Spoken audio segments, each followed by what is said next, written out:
Bigfoot, Chapter 3, Facing Our Fears, written by Matthew A. Johnson. I'm Willi Rose. The following day, Ranger John Roth called me at home to check up on how we were doing. I thought it was a very nice gesture. Then he asked if our family would be willing to return to the Oregon Caves National Monument Park and walk him through where we smelled the smell, where we heard the noises, and where I saw the Bigfoot. I immediately responded by saying, "There's no way that I'm going to bring my family back to the park, let alone take them back up on the mountain where that animal is roaming around." He responded, "Dr. Johnson, you know, after having lived in Alaska, that animals won't approach large groups of people. We will be safe up there on the mountain." I asked if anyone was going to be carrying a gun, and he said that it was against the park rules. Once again, he assured me that my family was going to be safe. He gave me the phone number of John Freitas, a Bigfoot researcher and retired police officer from Northern California. He told me that John would be coming along with Scott Harriet, another Bigfoot researcher, and that it might make me feel more comfortable if I talked with him first. I called up John and talked with him for about half an hour. He reassured me that the Bigfoot would not attack us and that we would be safe.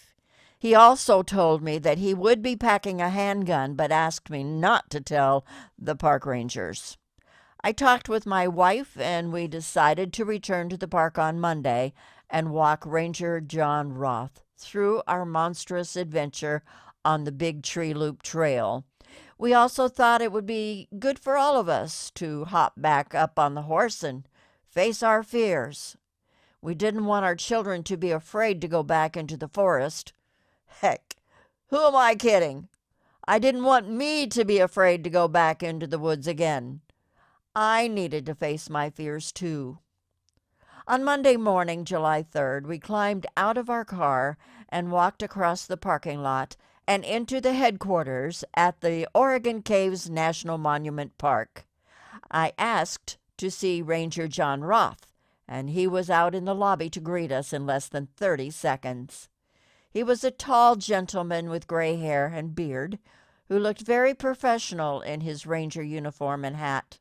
His glasses made him look intelligent. He was soft-spoken, kind, gentle in spirit, and worked overtime to assure my wife, children, and myself that we were not in danger. He expressed much appreciation for our return to the park within 48 hours of our encounter. He shared that he was a professional tracker and he wanted to see the area as soon as possible before Mother Nature had an opportunity to cover up any evidence. As we all stepped outside of the headquarters back to the parking lot, John and Scott arrived in their truck. They got out of their vehicle and we all exchanged greetings and salutations with one another. After the introduction, Scott grabbed a couple of trail cams out of the vehicle, and we began our walk to the visitor center and gift store area. I'm going to be very honest and share that my anxiety significantly increased as we neared the trailhead. While we were still in the visitor center area, I excused myself in order to use the restroom. I didn't want to find myself having to relieve myself again up on the mountainside. While I was washing my hands, I looked in the mirror and said out loud to myself, "Are you really going to do this? Do you really want to take your family back up there?" I really didn't want to, but we were already committed. I walked out of the men's room and we began our ascent up the right side of the Big Tree Loop Trail. It was another beautiful, warm, sunny day as we hiked up the trail. The view at the corner where the cement trail and stairs end was spectacular. I saw the endless sea of mountaintops and thought about all the places that a Bigfoot could possibly hide. As we continued to hike, I got to know everyone better. I learned that Ranger John Roth had authored a book, American Elves, an encyclopedia of little people from the lore of 380 ethnic groups in the Western Hemisphere, which was published in 1997. I learned that John Freyas was a retired police officer who had been investigating Bigfoot encounters for a number of years. Finally, I learned that Scott Harrott had his own encounter with a Bigfoot and allegedly caught it on film. I chuckled to myself as we continued to hike up the mountainside. What an odd bunch we were. But hey, we were having fun and enjoying one another's company. I was also very appreciative of the attention, encouragement, and praise that these three gentlemen were giving to our three young children, ages 5, 7, and 9.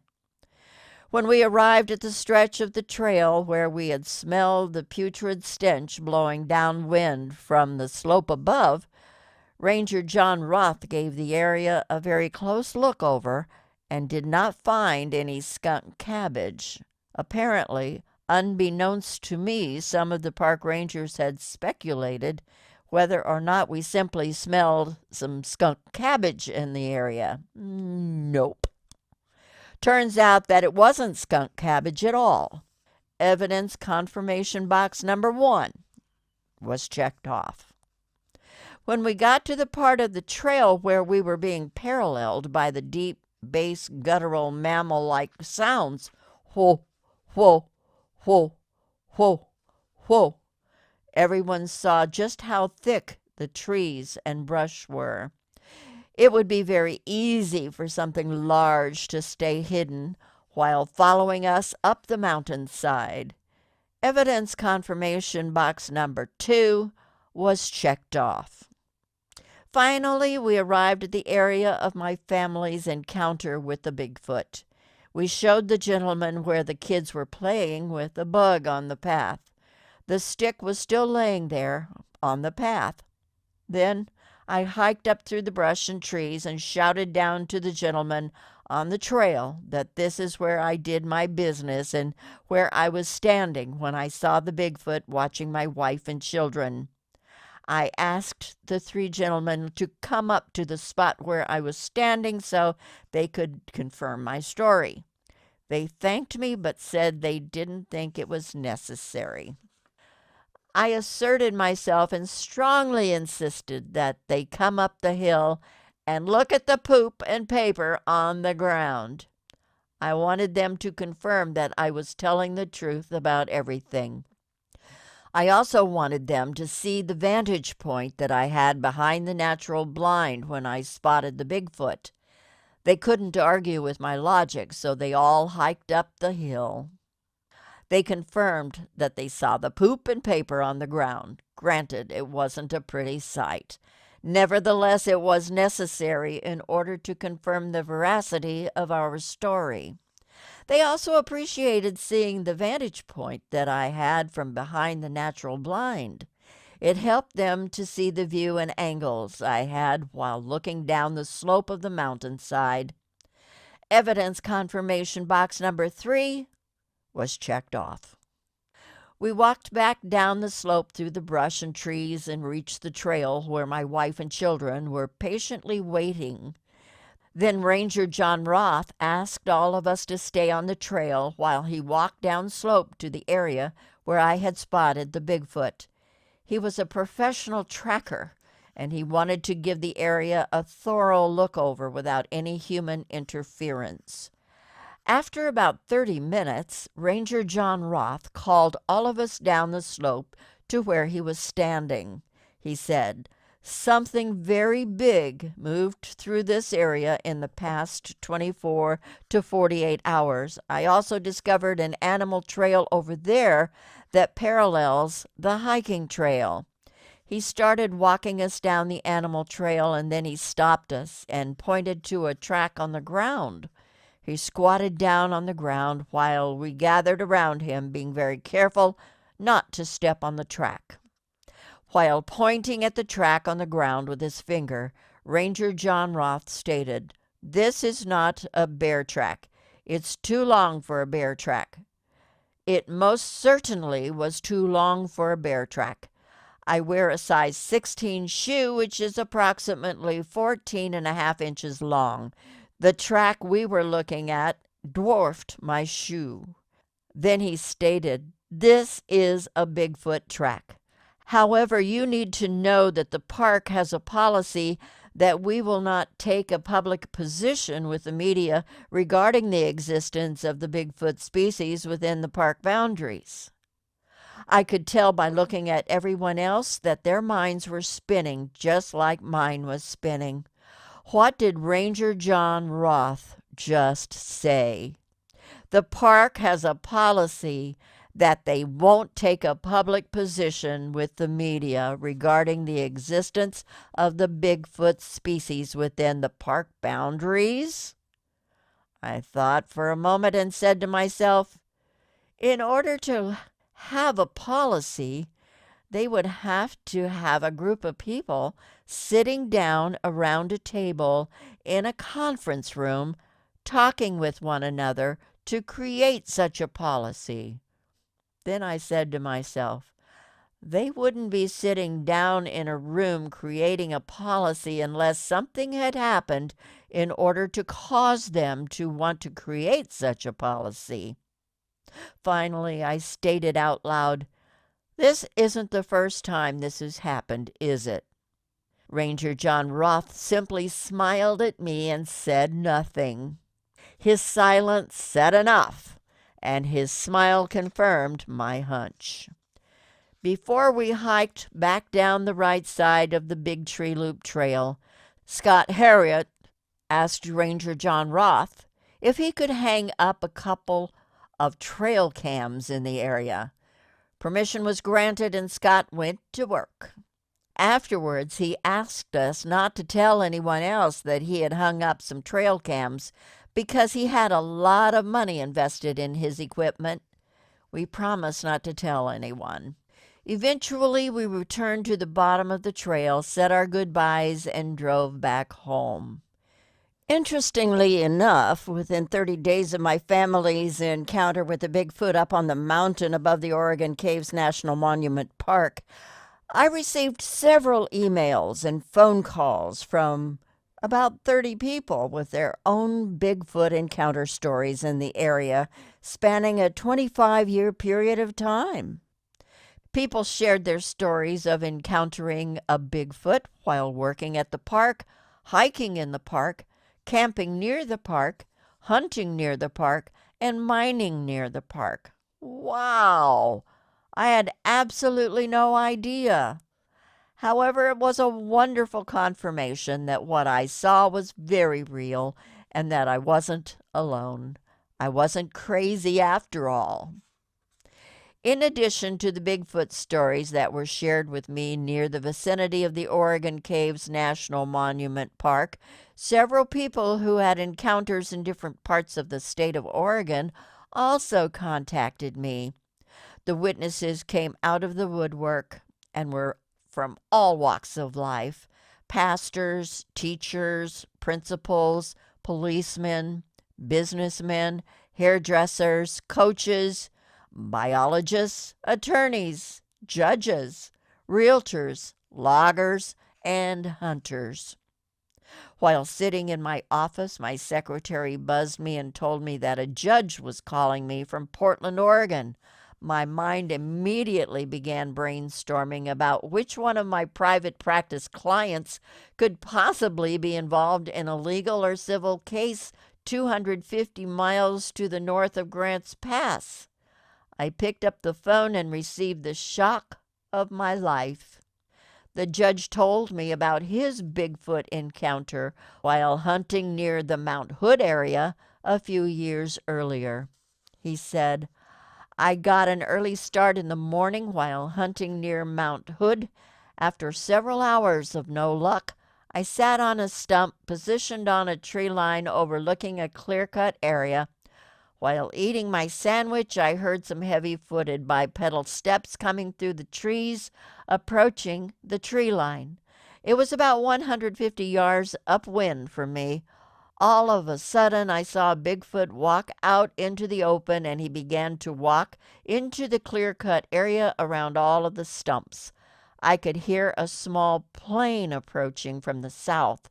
Apparently, the Bigfoot heard it too, and what he did next totally amazed me. He squatted down, bent forward with his arms around his legs, and held his position as if he were one of the several stumps in the clear-cut area. After the small plane flew over and was out of sight, the Bigfoot stood back up and completed his walk through the stumps to the other side of the clear-cut area. I was blown away, stopped my hunting, and went straight home. Then he stated, "I just had to call you and let you know that I admire your courage for coming out publicly with your story. I also wanted to let you know that you're not crazy. The Bigfoot species are very real." I was excited and said, "That's an awesome story, and thanks so very much for taking the time out of your day to call me and share it with me.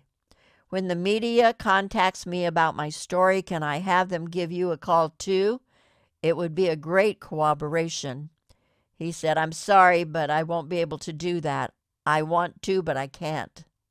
I'm a judge, and coming out publicly with my story would discredit me and cause me to get booted off the bench. I hope you understand." I assured him that I understood and thanked him again for taking the time to call me and share his story with me.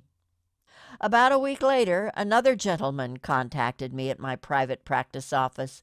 He introduced himself to me as an Oregon State Trooper.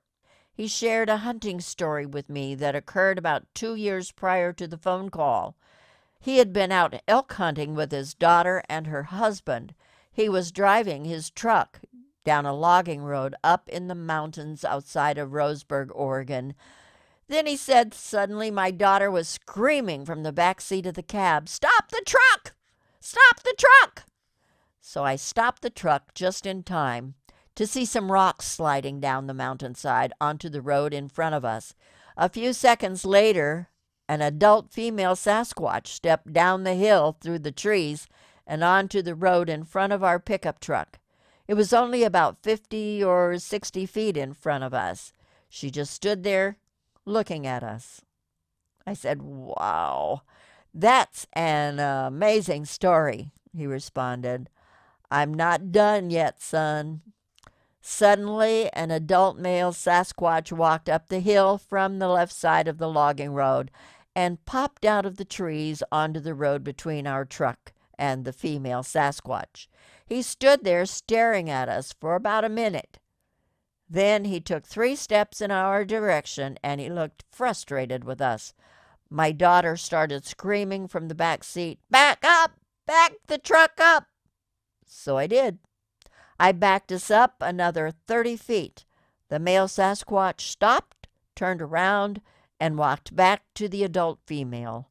Then they both walked off the logging road into the trees and out of sight. That ended our hunting season for that year. The forest has never been the same since. I asked him if I could send the media his way when they contacted me. He replied, "Son, I don't want or need any media attention. I'm a high-ranking officer in the Oregon State Trooper Organization. I'm 2 years away from retirement. I'm not willing to take the risk of losing everything that I worked so hard to gain. But that's why I wanted to call you and share my story with you. I wanted to let you know that your courage to come out publicly with your story is very impressive, especially because you have a private practice. I also wanted to let you know that you're not alone and that you're not crazy." I shared with him that my father had been an Oregon State Trooper for 25 years. I respected his position, vulnerability, and appreciated his taking the time to contact me to share his story with me. I also took the time to share the judge's story with him, as well as a few other stories that were shared with me. He thanked me for my time, and we hung up. Although it was nice to hear about another Bigfoot encounter from a very credible witness, it was frustrating to hear once again that he was unwilling to take a public stance. Could you imagine the public response if a licensed clinical psychologist, a judge, and an Oregon State trooper all came out publicly with their encounter stories during the same summer? Finally, a sweet elderly couple who lived in Klamath Falls, Oregon, called my favorite story into me. They shared their names with me and told me that they were in their mid-80s. They told me that they were driving up to the Crater Lake area when they experienced their Bigfoot sighting. The elderly gentleman said, "Dr. Johnson, we saw a Bigfoot walk across the highway in front of our car. It was about 50 yards in front of us.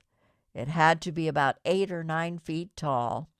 He saw us coming and crossed the road in a hurry. He only took a couple of steps to do it. Anyway, Dr. Johnson, we're just calling to let you know that we saw one too, and to let you know that you're not crazy." My family's encounter with a Bigfoot on the side of the mountain above the Oregon Caves National Monument Park certainly opened my eyes to a species that I never knew really existed. Prior to our encounter, Bigfoot was just a myth and legend, a cool campfire story to tell while roasting hot dogs and marshmallows. Suddenly, everyone and his brother and mother were calling me or emailing me and were telling me about their encounters too. It was wonderful, corroborative information to receive. Most important of all, it was nice to have it confirmed by so many people from all walks of life that I wasn't crazy. They saw one too. The phone calls and emails never stopped. I kept meeting so many interesting people, both locally and from abroad. Many of them wanted to hear my story as well as share their story with me too. I lost 2 private practice clients as a result of coming out publicly with my story. However, I gained 1 new client too. He said, "I knew that if you were truthful enough to tell the world that you saw a Bigfoot, then you would be truthful to call me on my crap while I'm in therapy with you." That was quite the compliment and affirmed to me that I had made the right decision. The ultimate affirmation that I made the right decision to report our Bigfoot encounter to the Oregon Caves National Monument Park headquarters occurred while I was attending the 2001 Spring Conference of the Oregon Psychological Association, the OPA. The conference opened up in a large ballroom at a hotel in Portland, Oregon. A couple hundred Oregon psychologists were in attendance. The OPA president at the time, Dr. Eric Morrell, was addressing his colleagues and was making some opening remarks to kick off the annual conference. Suddenly, Dr. Morrell asked for Dr. Matthew Johnson to please stand. I was caught totally off guard and was just sitting there. He asked again if Dr. Matthew Johnson would please stand up. His eyes were scanning the large audience in the ballroom. Someone nudged me, and I stood up, not knowing what to expect. He looked at me and smiled. Then he stated in front of everyone, "Ladies and gentlemen, I would like to introduce you to the psychologist who looked Bigfoot in the eyes and had the courage to speak up and tell the world about it. Thank you, Dr. Johnson, for your courage." I smiled, nodded my head, and gave a quick wave to Dr. Morrell. However, what happened next moved me to the point of silent tears. The entire group of psychologists stood up on their feet and gave me a standing ovation. I smiled, waved again to everyone, and then sat down and wiped the tears away from my eyes. I received several pats on my back from those who were sitting around me. Everyone sat back down and the conference went on. Afterwards, several other Oregon psychologists who had their own Bigfoot encounters approached me, or who knew family and friends who had Bigfoot encounters. Many of them wanted to talk with me about my family's encounter, look at pictures, and view my foot casts. Finally, one psychologist told me that she was now going to have to take her client more seriously about her alleged encounter with the Bigfoot and the subsequent PTSD symptoms that she had been dealing with since her encounter. I have always been one to stand up for the truth, regardless of the consequences. I wasn't about to stop now. I was always taught that a man of integrity does not run from the truth or try to hide the truth. Rather, a man of integrity faces the truth, speaks the truth, and teaches the truth. Besides, I was beginning to make a lot of really cool local friends in Grants Pass, Oregon, as well as around the USA. That's the end of Chapter 3. Stay tuned for Chapter 4, The Elephant Man. Bigfoot is written by Matthew A. Johnson. I'm Willi Rose. See you shortly.